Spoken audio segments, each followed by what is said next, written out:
அனைவருக்கும் வணக்கம். நான் உங்கள் ஆண்டோ. இன்றைக்கி நம்ம ஒரு சூப்பரான ஒரு டாப்பிக்கில் பேசலாம்.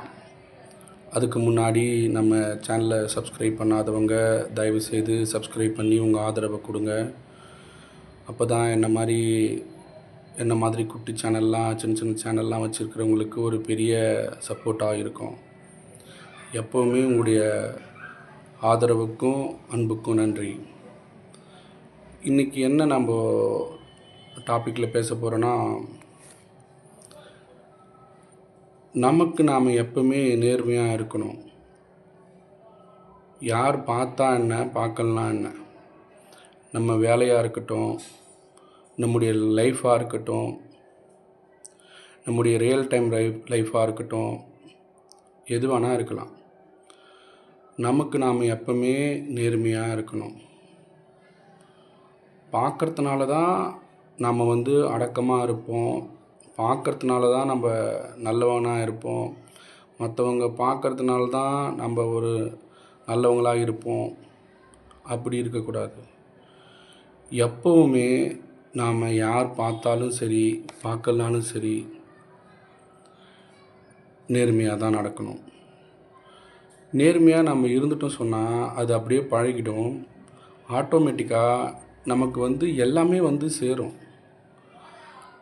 நேர்மையாக இருந்து தான் பாருங்களேன். கண்டிப்பாக சொல்கிறேன். அதுக்கான பலனை நம்ம கண் எதிரியே அனுபவிக்கலாம். சொல்லப்போனால் நேர்மைன்றது ஒரு போதை தான். எதையோ போதைன்னு சொல்கிறாங்க. ஸோ நேர்மையும் ஒரு போதை தான். அதை இருந்து பார்த்துட்டோன்னு வச்சுங்களேன், நிச்சயமாக அதோட எஃபெக்ட் உங்களுக்கு கண்டிப்பாக தெரியும். எந்த விஷயமா வேணால் இருக்கலாம். காசு விஷயமா கூட இருக்கலாம். என்னென்னா, நம்ம இப்போது வாங்கிட்டு அதை உடனே திருப்பி கொடுத்துட்டு பாருங்களேன், கொடுக்குறவங்களுக்கு நம்ம மேலே ஒரு ஈர்ப்பு வரும். பரவாயில்ல, உடனே கொடுத்துட்டாரு, எதுவும் சொல்லலை, ரொம்ப நாள் இழுத்தடிக்கலை, உடனே கொடுத்துட்டாரு அப்படின்ற ஒரு எண்ணமும் வரும். ஒரு பொருளை வாங்குறீங்க, அதை அதே மாதிரி திரும்ப ஒப்படைச்சு பாருங்களேன், அவங்களுக்குள்ள ஒரு எண்ணம் வரும். ஊராம் பொருள் தானடா, நம்ம ஃப்ரெண்டு பொருள் தானடா, அவனுக்கு தானடா, இவனுக்கு தானடான்னு போட்டு அடின்னு அடிச்சுட்டு திரும்ப கொடுத்தோன்னு வச்சுங்களேன், அடுத்த முறை உங்களுக்கு கொடுக்க மாட்டாங்க. ஸோ எதுவாக வேணால் இருக்கலாம். நாம் அந்த இடத்துல கொஞ்சம் நேர்மையாக இருக்கணும், அவ்வளோதான். நம்ம பொருள் மாதிரி, நம்முடைய உடைமை மாதிரி, நம்முடைய திங்ஸ் மாதிரி நம்ம பார்த்துக்கிட்டோம் சொன்னால் எந்த பிரச்சனையும் இல்லை. ஸோ முடிஞ்ச வரைக்கும் நம்ம நேர்மையாக இருக்க கற்றுக்கணும்.